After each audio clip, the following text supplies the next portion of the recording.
Nothing on the Bunnell Foundation's Living with Cystic Fibrosis podcast should be considered medical advice. Medical advice can only come from your CF physician. Cystic fibrosis can be a devastating diagnosis, but living with the disease can bring positivity and a new appreciation for each day.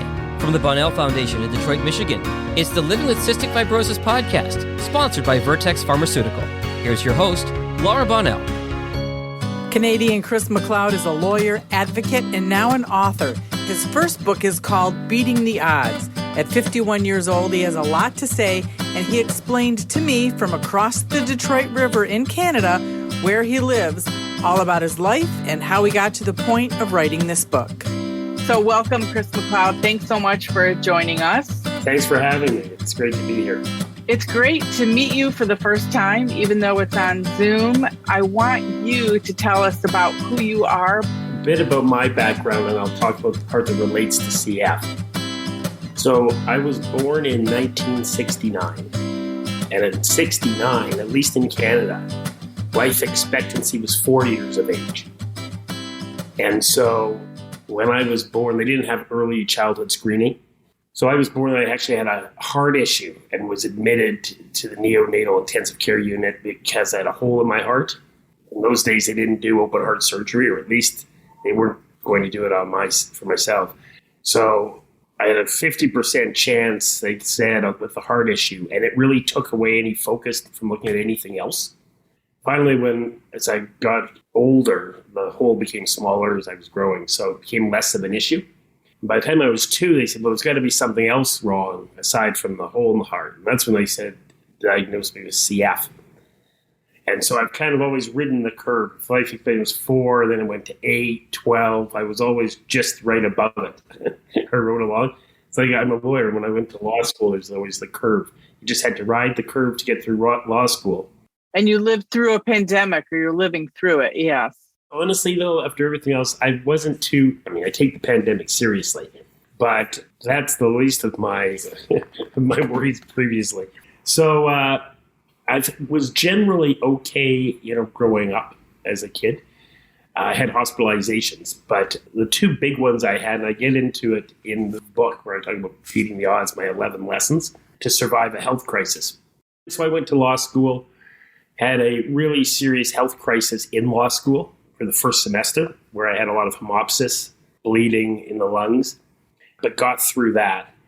And then in 2012, I really hit the wall.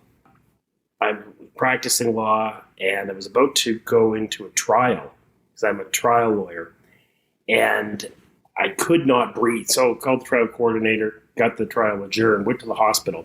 My lung function was less than 30%. They put me on 4 liters of oxygen a minute.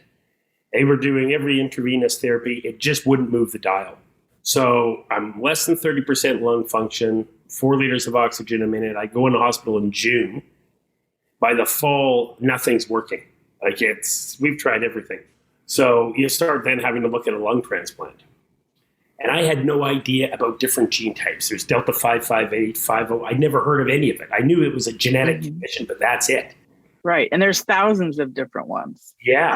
But I didn't know any of it. So my doctor said, well, partly that was because it didn't really matter because there was no medication for whatever the gene type was, right? Right. So my doctor comes into the room, September 22nd, 2012. I will remember this day as long as I live. She said, Chris, good news and bad. I said, moratorium on bad news. What's the good news? She said, well, you've got a rarer form of CF. It's called the Delta 551 gene. And there's a company in the U.S. out of Boston, Vertex Pharma. And your situation is so serious, you'll expire by Christmas. You didn't quite put it that way, but we're in real trouble heading into the flu season. Right.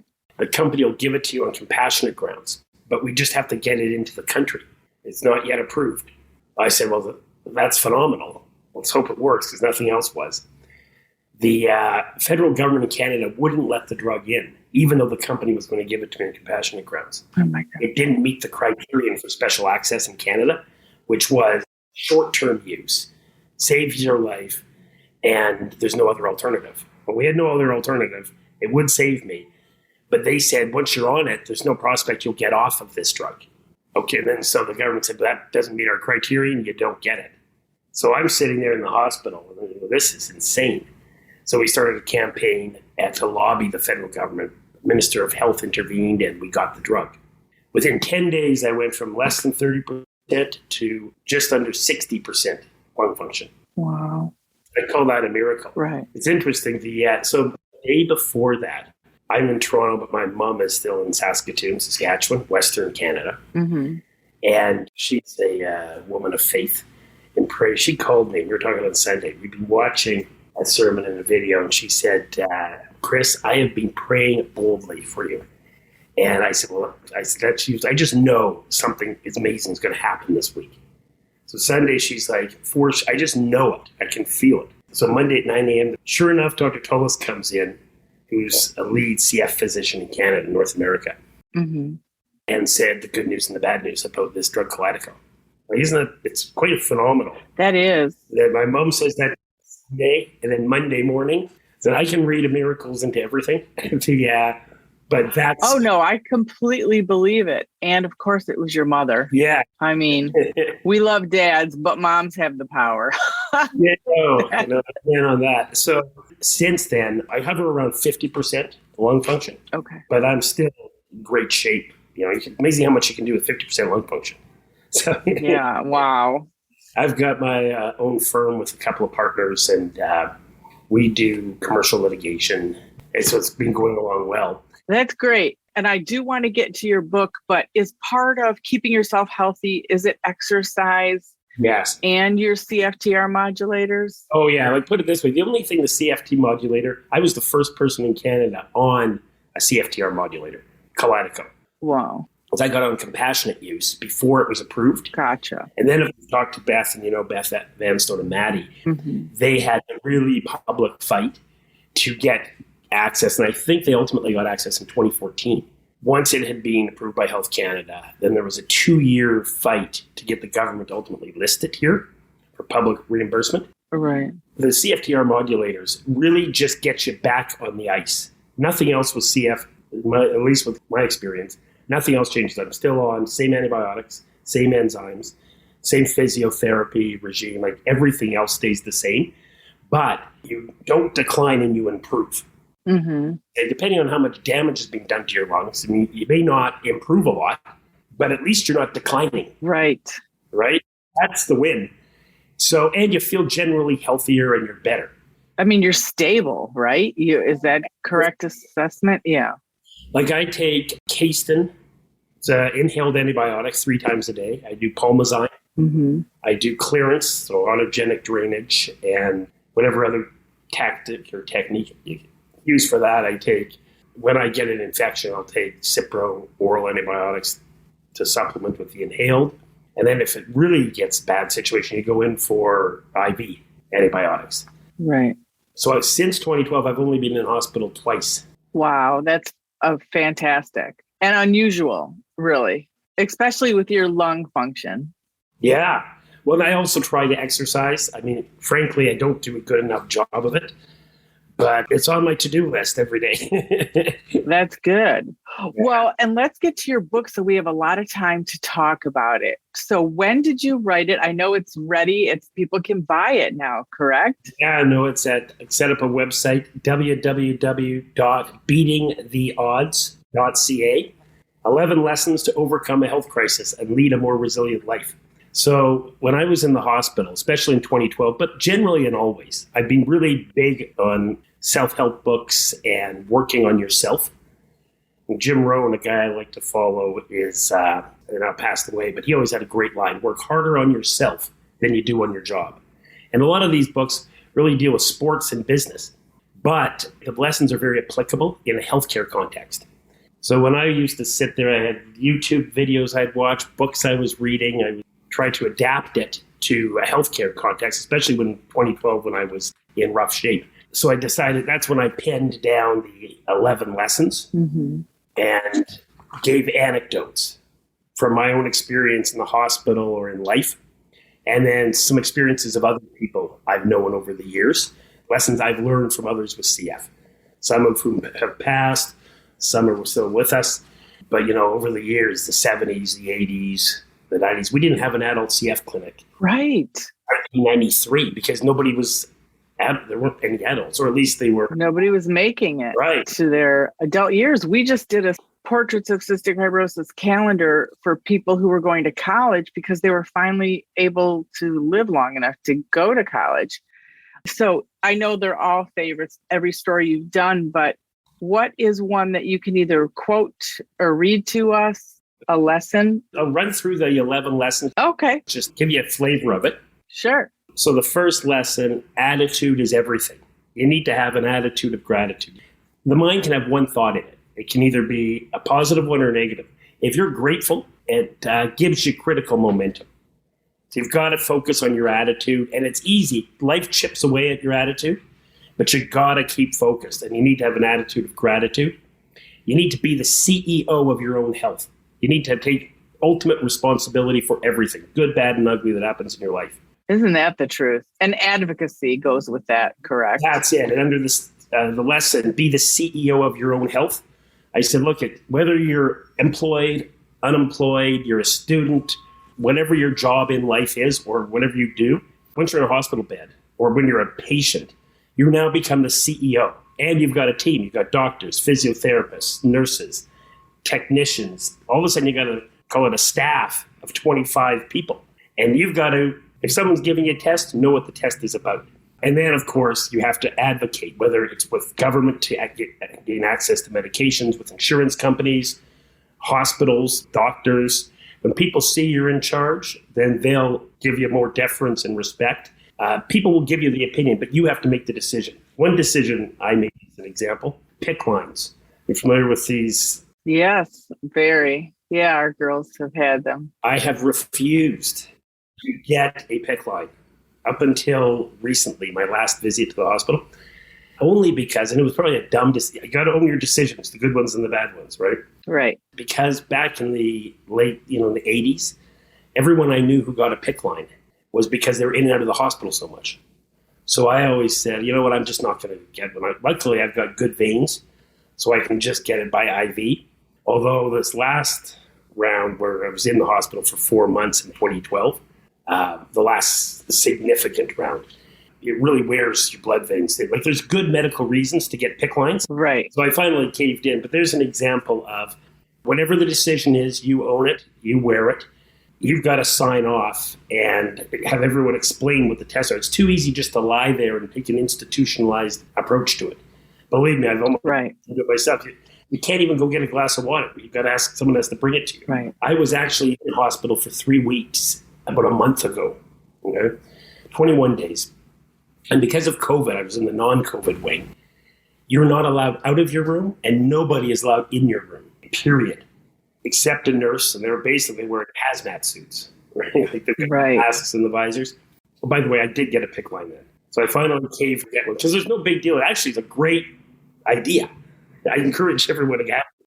And my daughter, Emily, has had 15 of them. And then Molly has had, I don't know how many. But for Emily, she decided she wasn't getting a port. They kept saying, you're getting so many PICC lines, you need a port. And she's like, oh, heck no.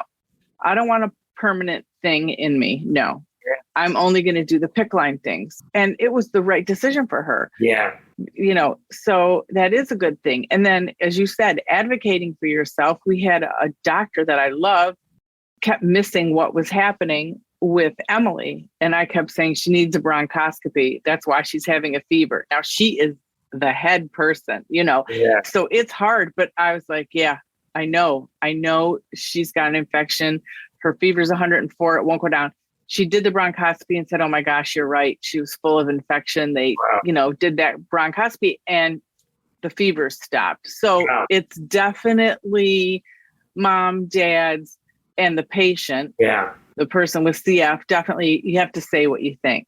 Oh, 100%. Yeah, no, I've had a bronchoscopy, and I had one 25 years ago, and they're a challenge.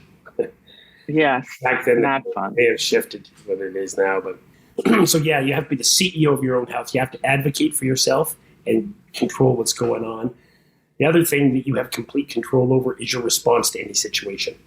Doesn't matter what happens to you, but you control your response. So you have to let your response always be bold, positive, and daring. Because it's too easy to be impacted negatively or adversely from whatever's going on. Live in day-tight compartments. As soon as you start worrying about the past, worrying about the future, it brings you down. Now, it's easier to said than done, especially, I'm in the hospital. I've got a payroll to meet.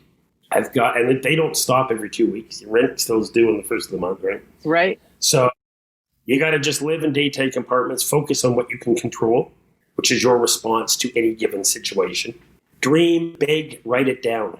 So what I did, I'm sure it's the same in the States, that every hospital room has a whiteboard, and they put the doctor's name on it. Mm-hmm. I erased that, and I'll show you a picture. I have some pictures in the book. No one will be able to see this, but that's okay. They will when they get the book. This is me on 4 liters of oxygen a minute at St. Mike's in Toronto. That's in 2012. Wow. Uh-huh. When I was finishing the book a month ago, just so I get the final copy of the text for the book to edit, and before we sent it to the by happenstance, however it was, I was back in St. Mike's Hospital just for an infection that needed IV antibiotic therapy. Gotcha. So I'm in the room, and they say, well, Chris, I'm in the exact same room, in the exact same chair as I was in that terrible situation in 2012. Oh, wow. Now, finishing this book of the 11 lessons, I get the draft, and they said to me, well, Chris, you're going to have a picture for the back of the book. I said, well, I can't get a picture because no one's allowed in and I'm not allowed out.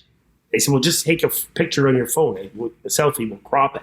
So the back of the book, that picture is me in the same room, same seat. Wow. As it was in 2012. What a difference.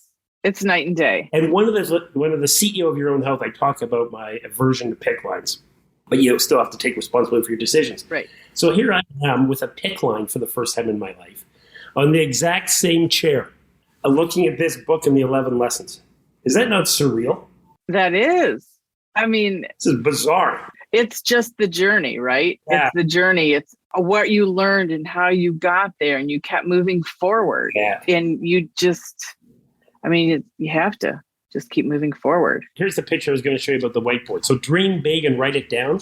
In 2012, never give up. That's the other I wrote on the whiteboard. So my 2 goals were 1, and these were both at the time virtually unachievable, impossible. 165 pounds. I had never in my life weighed that much. Whenever I got to 150, I would be sick. 150 or less. I hovered around 155. I maybe got to 160. I'm 5'9". 165 would be about average. So 165 pounds was one goal, because when I had weight, a bit of a correlation that I wouldn't get sick. Right. Another goal I put up was 65%. That's lung function, which obviously started at 100, but I hadn't seen 65% in years. I was always around the 50. By this time, I was lower than 30%. So I set my goal, and remember, I had no idea about Kalydeco, didn't know any of these medications. Goal on the whiteboard, totally unrealistic. 165 pounds, never been there. 65% FEV1. Right then, at the time when I wrote that on the board, I was 30. So totally unrealistic by the average standards, right? Right. Sure enough, I got to 165 once I got on Kalydeco. And then I haven't hit 65% yet. Now, I know it's been 9 years, but I have full faith I'll eventually get there. I'm still around 50. When I was last did my pulmonary test, I was 56. Okay. I'm still 9 points off, but you'll get there. I'll get there eventually. So that's the dream big, write it down, because you just never knew. No, and I said to everyone in the room, guys, campaign for health. These are the objectives everyone on the team needs to know we're trying to meet. Then, of course, the power of prayer. I'm a Catholic by faith and practice. Not a good one, but I do my best. Don't we all? Do believe in the power of prayer, whatever a person's faith may be. And in the power of prayer, I talk about others praying for you, and I also talk about individuals praying in a challenging situation. Then I talk about, lesson 8 is the power of smiling and laughing. Never underestimate the power of when you're keeping a smile on your face and laughing. I love that. And I'll tell you, nothing is more humorous than a hospital. Right. Especially when you get a roommate. I honestly loved it when I had a roommate, because you can't have CF patients as your roommates, obviously. Right. But I was in there for so long, I didn't know what to do with me. So they said, because it was just the intravenous score. This is back in 2012. So I would tell anecdotes of people who I was staying in the room with and just funny things that happened. Honestly, it makes great material for a Seinfeld episode. Absolutely. Oh my gosh. Doesn't everyone? Yeah. They have to send Jerry Seinfeld a copy of this just to give him tell him he's in the hospital for a week. Right. Then the other one is get up, dress up, show up. The worst thing in my mind you can do is just end up lying there because it's hard. There's nowhere else you can really go, especially in the COVID times because you're not allowed out of the room. Mm-hmm. But I would always get up, dress up, like put on my clothes, make my bed. Even if you're feeling so sick you have to go back to bed, at least take the step, wash, groom to the best that you can every day. When I was back in the past 3 weeks, like this would be April, May of this year, and the book we were just finalizing it. I practiced these tactics like to a T. It really, from my perspective, it really helps. So get up, dress up, show up. The power of smiling, laughing, never give up under any circumstance. Even though you get sick and tired of being sick and tired, you just got to keep going because you just never know when the break in the game comes. Right. Like, who would have thought about these gene modulators? It was just not even conceivable back in the day. Back in the day, we didn't even know. So the gene was only discovered in 1989 in Toronto, Canada. Right. So we didn't know what the gene was up to 89. Then from 89 to 2012 was the first time we have a gene modulator. So you just don't know when the game is going to break. Right. And so you just got to never give up. And then I always have an expression I use, never better. Anyone asks how I'm doing, I always say never better. I got it from a good friend of mine, Dennis Mills, who got it from another guy by the name of Stuart Lawson. And I tell the story and the philosophy behind never better. It does wonders for yourself when you say it. And it startles everyone you say it to because they said, oh, really? You're never better? So it kind of lightens and elevates the mood. Mm-hmm. And choose to live your life always is the final lesson. And in each one, I go through anecdotes. And then never better, I give the anecdote of how I met Dennis Mills and how I always had a pretty positive attitude. He gave me those two great words, never better.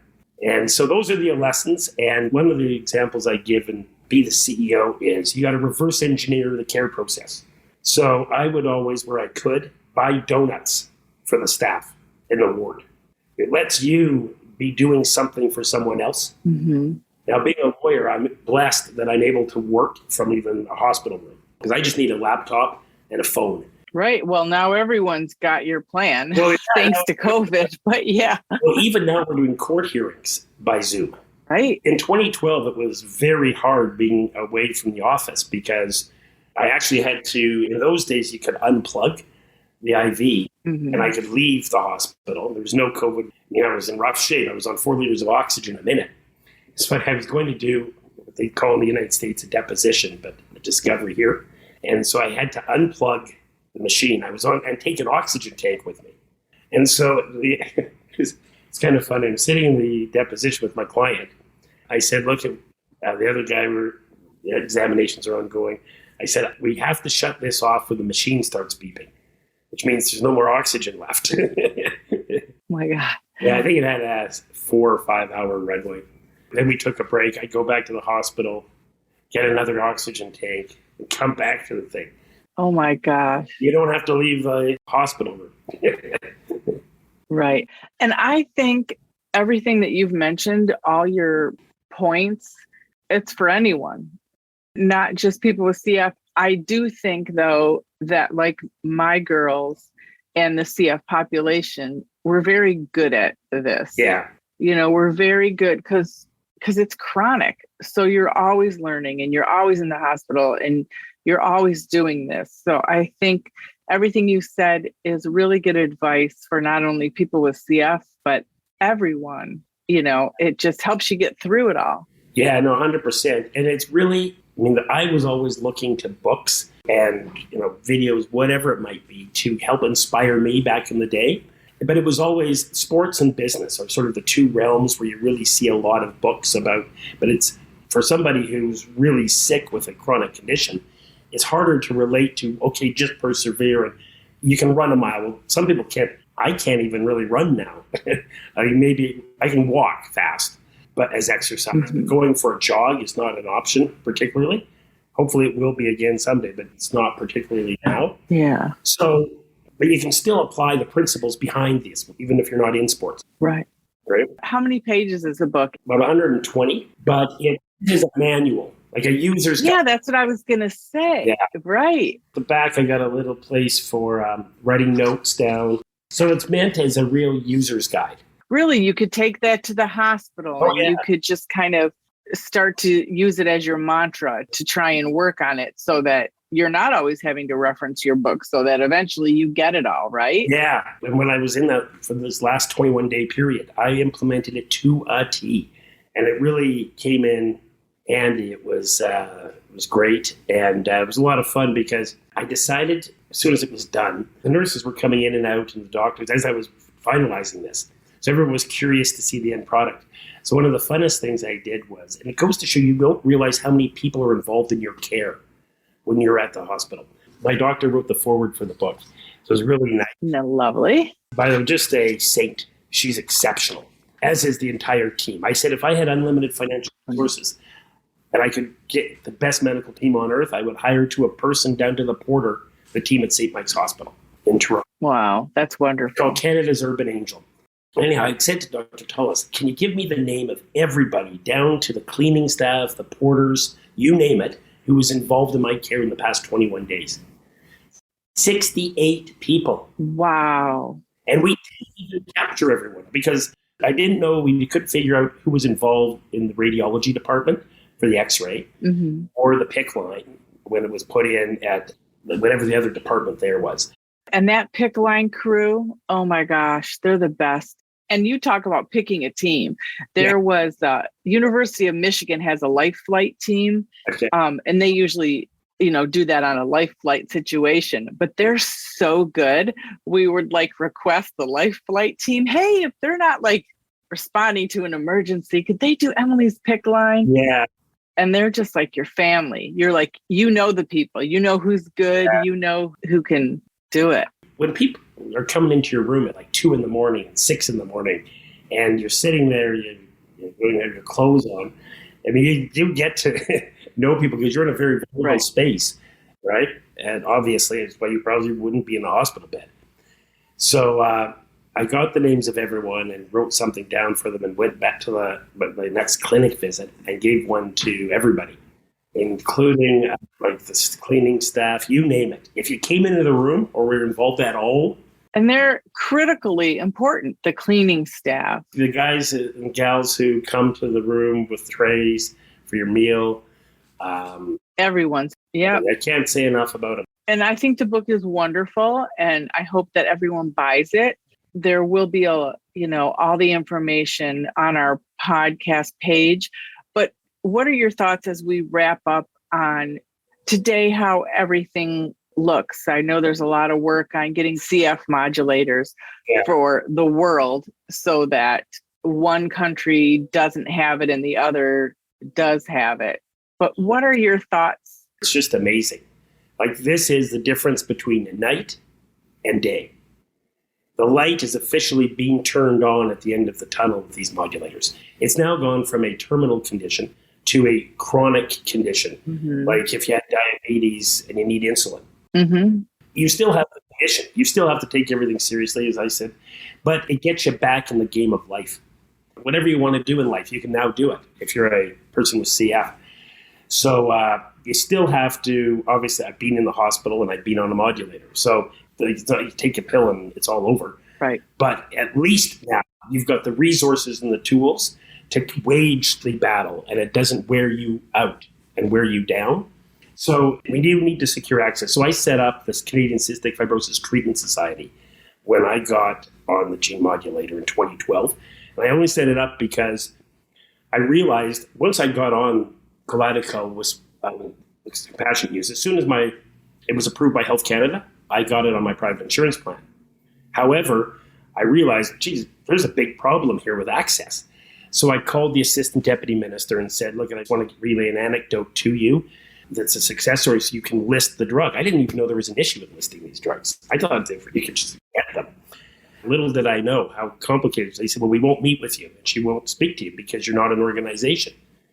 So I am a lawyer by trade. So I called a couple of other lawyers I worked with, and I spoke to her office in the morning. By the afternoon, we set up National CF Treatment Society. I had a member of the board of directors from various provinces. I wrote back and said, well, good news. I'm the national chair of the CF Treatment Society. I assume we can now have a meeting. No reply. That is when I knew we had a problem. Yeah. Houston, we have a problem. Right. We then started advocating. And then, I'm very blessed and fortunate in so many regards. One is, as a lawyer, I advocate all the time for people in the courtroom or the boardroom. So I set this up so that people would be able to have somebody on speed dial to write letters for them and advocate for them. So we've sued.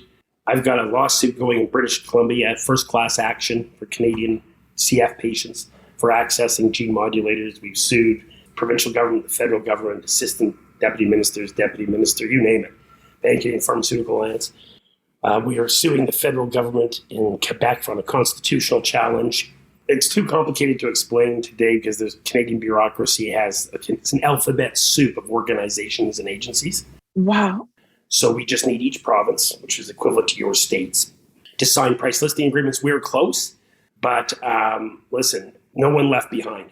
Everyone needs to get on the gene modulator that will work. Right.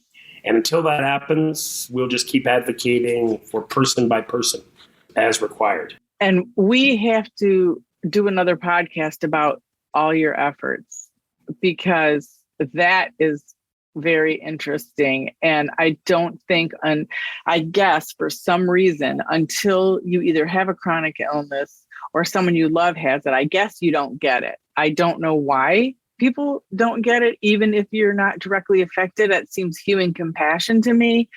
But yeah, we've got so much work to do in the CF community in the United States and in Canada and around the world. The discrimination. It's phenomenal. It's disgusting and unbelievable. I know we have to wrap up, but just on the advocacy, let's talk another day about advocacy. Even when the drugs are listed in the country, you still have challenges. This is where advocating for individuals, and we need to structure it so every country has a robust advocacy team. I had one patient, I can't go into the names because there's a settlement agreement that we've gotten for it, but his coverage from his insurance plan is canceled. So we brought an emergency injunction to the court to get it reinstated. That ultimately settled successfully. But, a lot of people, if they don't know they've got recourse, first of all, they'd have to hire lawyers to do it. That's expensive. Right. This is why if you're denied by insurance, not everybody immediately fights that. They say, well, gee, I've been denied. And maybe they've been denied legitimately, but sometimes they haven't been. Right. And there's an argument to make. So we wrote to the CEO of the insurance company and said, look, here's the reasons why you can't cut his coverage. He said, sorry, we're cutting it anyway. I said, I'm going to sue you. He said, okay, well, serve me with the papers. We served for an immediate court hearing the next business day, and ultimately it resolved favorably for our client who had CF and needed a gene modulator. But it goes to show you that always and at all times you have to be vigilant and on guard and ready to take on, whether it's government, whether it's insurance, whether it's a hospital, whether it's, you name the agency. Right. And so many people can relate, but this is all while you're fighting for your life. You need to fight. Oh, yeah. This is just recently, quick example, a couple months ago, my daughter's still having an exacerbation from cystic fibrosis, but in the midst of it, our insurance company, great insurance, said, we don't think her CT scan is medically necessary. Yeah. So they're not paying for it.